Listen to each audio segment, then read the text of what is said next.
here at the Union Cafe. It's a beautiful cafe based in the south part of Dublin. You have to come and check it out. And we've just had a beautiful morning full of yoga and wellness talk. It was an integrated morning, let's say. Yes, yeah. And we've talked about stress and how that kind of like surrounds our lives. And Miriam had some amazing thoughts and ways that we can actually go about tackling stress in our lives. So do you want to tell us a few more words about how to manage stress? Yeah, absolutely. So thank you first and foremost for coming this morning. You're very welcome. And for experiencing what a breathing bee is. Yes. And I think for many people it can be a little bit, outside their comfort zone sometimes if they're not used to practicing yoga or meditation or mindfulness, or looking a little bit deeper at what wellness really is. Yeah. Because in today's world we can sometimes get fixated on wellness being about the physical health. And we look at food and we look at fitness and we think we're healthy. Yes. And while that's important, and while what we put into the body is extremely important, and how we move the body, the magic of movement is vital for our mind as well as our physicality.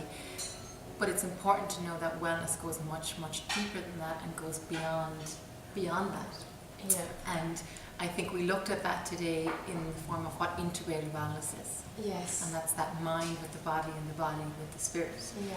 And I'm leading into this because what you asked was about stress. Yes. And stress also can show up in our lives in so many different areas, both in our mind, in our bodies, as well as in our spirit. Our soul is who we are.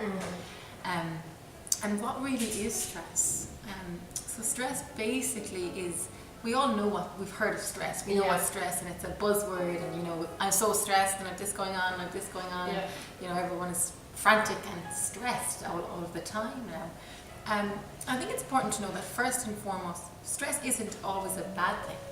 Correct. That we do need certain amount of stress and adrenaline and noradrenaline, cortisol, in order to get us up in the morning, to get us going, to get us motivated to do the things that we want to do in life. But what's happening is we don't know when enough is enough. Yes. And because we're living in a world where we're constantly plugged in all of the time, we're constantly checking emails and social media, we're constantly watching TV or Netflix or something, that we're constantly being plugged into a world outside of ourselves. How do you think we can actually help people? Because everybody who's viewing today, everyone is on social media, everybody's online. How can we help them, and how can you give them some tips and advice with your background and knowledge on how they can tackle that to just feel a little bit more relaxed in their everyday life? Yeah, it's a really, really good question, and it's something that we all struggle with. I struggle with as well, is social media and knowing when to unplug and when to plug in and all of that, because it has its really good aspects, of course, like everything. But I think it's important to know first and foremost, what real life is and what not real life is. Correct. Yeah. And I think a lot of the Instagram and social medias and stuff today can drive comparison and judgment, and a lot of the wellness pages that people follow sometimes can actually be causing more harm, because it drives judgment and comparison and self-compare. Yes. Yeah. And that so drives true. stress. This is so true. I was following a page the other day, and it said XYZ celebrity lives 2 lives in one day. And this really made me so stressed, because I wasn't sure what I was doing wrong and how I can actually make the most of my day and live the 2 days in one day, or the 2 lives in one life, whatever the title was. It's like, how do we actually do that, and how can we become present in the moment? Exactly. So I think the most important thing is, first and foremost, before we start looking outside of ourselves for help, before we start going to all of these, gurus and different things, I think it's so important that we find out who we are first, and that we start to live what we know to the best of our ability in the here and now first. And when I'm talking about what we know, I mean what we can do every day to tackle our stress, because nobody has lived in your body, nobody lives in your mind, only you. So you can only know what best serves you each and every day, because you're the only person that lives inside of you. Yes, that's so true. So when we're talking about stress, what is it, how it shows up? Basically, it can show up in many different ways and forms. As I mentioned earlier, we have our adrenal glands, which sit on top of your kidneys. And from there, they secrete your adrenaline, your noradrenaline, and your cortisol, which are your hormones that go into our bloodstream. When we get stressed, we can go into our fight or flight mode. And back in the day, when the cavemen, you know, they went out and they were fighting for their food, or they saw a bear, they'd fight or they would run, and that would be the flight. So in today's world, what's happening is we are constantly being bombarded with these bears, but they're not actually physically bears. So we're sitting at our laptop, we're turning on our computer, or we're sitting in traffic, or we're looking at something on social media, and it's causing these adrenalines, noradrenalines, cortisol to be released from our adrenal glands into our bloodstream. Yet we're not running or we're not fighting. So it's accumulating and building up in the system. And what happens over time is, as this builds and builds and builds, it begins to flood our bloodstream. And it results, the end result is it results in inflammation. And inflammation is the root cause of many of our illnesses today. Disease, which is that lack of ease. So how it shows up physically, it shows up mentally in our mood. We either go fight or flight.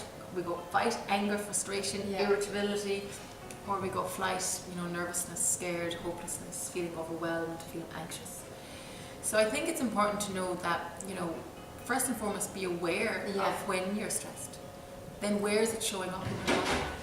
Headaches, you know, heart rate changing, blood pressure, digestive disorders, immune systems, you know, all of these are physical manifestations of the emotion or the feeling or the thought that is the stress. And how can we tackle that? Today we were taught a few kind of like techniques in a way, and if you want to share them with the world. Absolutely. So these are very, very basic, simple tools and techniques that we can all apply in our everyday life. We don't need fancy equipment, we don't need to be in a fancy gym, we don't need, you know, it doesn't need to be expensive. All we need is ourselves, our breath, our bodies, our minds. And basically the most simple ones that I would recommend would be, the first one would be looking at your nutrition. So eating real, living, wholesome, nutritious foods. So more food that grows from the ground, that comes from trees, and less food that comes from a package, a tin, a carton, or a jar. Just real food. Real food, and food, when you look at your plate, that it's full of colours. Rainbow colours. And it's more appetizing that way. Appetizing, and it's also full of life. It's energy. So when you put that into your body, it gives you energy. It fuels your body, which it's meant to do. And reducing the amount of stimulants, so your caffeines and your sugars and your alcohols, because they're just causing these spikes in our bloodstream, in our energy, which causes us to get this surge of energy. Then it falls, we crash, and we go back up, we need more, we come back down, and we're going up and down and up and down. And internally that's causing damage to our arteries, to our hormonal system, and it's resulting in accumulation of fat around the gut area, and it's resulting in type 2 diabetes and all of these things that come with it. And dementia now has been said to be type 3 diabetes, you know, so it's looking at your food as your first one. Food and hydration, good quality water, not too much, because if we're drinking too much water, you know, we have a tendency to say now, drink loads of water, flush out the toxins. You don't want to do that, because you just keep moderation with everything. Absolutely, because what happens there is you'll flush out your electrolytes, which we need to be balanced in our system. So if we're peeing all the time, we're flushing that out, and then we're craving salt and sugar to try and replenish it. That's true. So it's drinking enough, not too much, listening to your body. About 1.5 liters is your average. Other ways then would be your meditation and your mindfulness and your yoga and your breathing. Fantastic tool to have to try and bring you from that heightened state of stress, which is your sympathetic nervous system, that fight, that flight, in the context of taking 5 deep breaths, 5 to 10 deep breaths. You will change that, and this is scientifically proved. from being in that heightened state of stress into your parasympathetic, which is the opposite state of relaxation, calmness, composure, clearer thinking, better decision making, going from your heart space. You're a kinder person to be around. So it's amazing how deep breathing can calm the nervous system and bring you to a more centered state, reducing your anxiety and reducing that stress. So meditation, mindfulness and breathing, massive, really, really fantastic tips and tools. And then movement. So we did yoga this morning. Yes, yeah. Exercise. It's incredible because it moves. Not only physically is it good for the body, but it moves like pent up, stagnant emotions, frustrations, angers, tensions, anxieties. It actually helps to move them out of the body. Yeah. And as I mentioned this morning, we get these, we've heard of endorphins Yes, that are correct, released from the body when we move. When we exercise, yeah. Yeah, and that, if you relay that back to what's going on in our inside or internal pharmacy, is endogenous morphine. So we're creating our own internal morphine. So we're creating our own pain relief, we're creating our own sense of bliss, euphoria through movement. And it's true, whenever we feel down, we want to exercise. Like that's what I would do, just to keep me moving and to keep my mind going. Yes. I keep my body going, I keep my mind and body going. Yeah, and it's all connected. Exactly. The mind and the body, it's super, super connected. So there are very simple ways that you can do that. And then other ways to try and reduce that stress and that anxiety is, self-care practices. So getting out in fresh air, nature, walking your dog, having a bath, reading a good book, meeting up with friends where you laugh. Because often stress sometimes we see as external things being put on top of us. So we have the exam, the bank is on to me about my mortgage, the kids are screaming over here, I have so many emails. We see it as external stresses. But often stress can be the absence of something in our lives.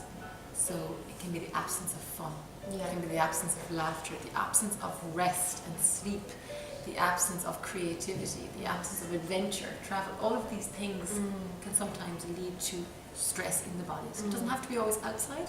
Sometimes it's that absence from within. Yeah, it's very interesting. Well, Miriam, I want to thank you so much for your time this morning and for having me here at the Breathe and Be session in the Union Cafe. I absolutely loved it. Thank you.